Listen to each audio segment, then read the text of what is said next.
is Tom, who is the President of GoldSmiths University and Colleges Union.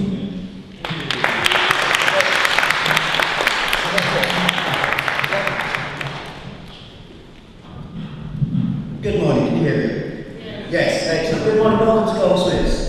GoldSmiths UCU are proud to be hosting this event. GoldSmiths has an esteemed history of incubating new and exciting ways of viewing and being in the world, and we see this assembly as a continuation of that tradition. Now on Thursday, the Chancellor told us that the economy is on the road to recovery.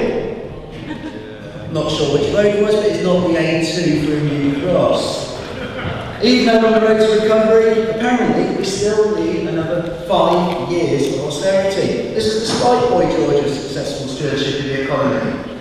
Now this reveals to us exactly what austerity is and what austerity is not.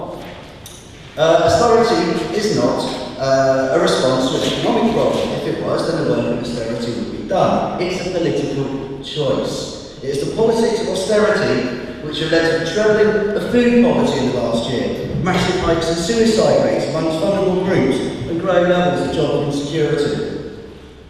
I want to speak to you for a minute about the impact of austerity on the sector I work in, the university sector. Thanks to the trebling of tuition fees and aggressive marketing tactics by universities, the sector is turning a healthy profit. Yet the staff in the sector have been subject to a pay freeze since 2009. This year, the employers have offered us 1%, which effectively accounts to a 13% pay cut over 4 years.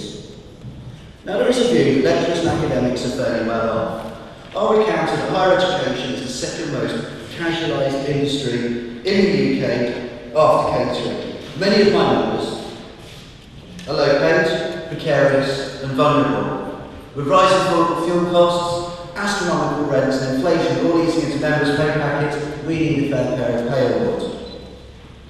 The current environment of higher education is one of privatisation, marketisation and cuts. But this has encouraged a new formation of bedfellows. As our members are feeling more and more vulnerable and precarious, so are our students. Our students are racking up massive debts to come here. They are fearful about the future, and they cannot grasp the mythical graduate premium. To quote, "Work hard, play hard," has been an over-eager motto of a generation training for what? Drawing marks and cappuccino phone, plugging names and numbers into databases. At GoldSmiths, this connection has manifested itself as a fantastic alliance between the staff and students on the picket line last week.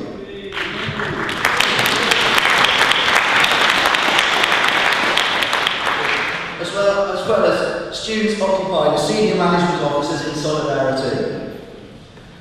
On Monday evening this week, on the eve of the last day of strike action, I was asked to speak at a student solidarity meeting. Over 100 students showed up to this meeting, including one young man who had barged through the picket line on a previous occasion we were on strike, holding up a sign saying, "Scout and proud." So I saw him there at this meeting and I thought, okay, what's he going to do here? And he spoke at this meeting. He spoke very eloquently, he gave very good accounts of himself.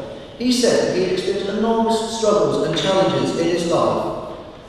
And now he was a student at GoldSmiths, was due to the support and encouragement he had received from others. He felt that college staff striking was a dishonour to those who had worked so hard to enable him to come to GoldSmiths. He then said that since the previous strike action, when he'd been a proud scout, he'd been talking to and debating the issues with his fellow students, and he had come to realise that the struggles that he had experienced in his life and the struggles behind the UCU strike action are connected, that we need to connect our struggles and fight together.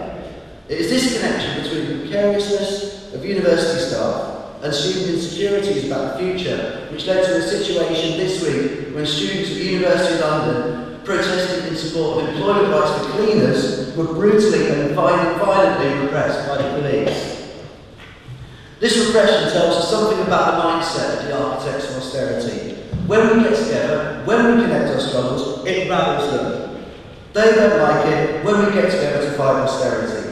Divide and conquer has been a successful strategy at home and throughout the empire to control us and to keep us in check for centuries. We must not let them get away with it anymore. By uniting our struggles, we are strong and they are scared.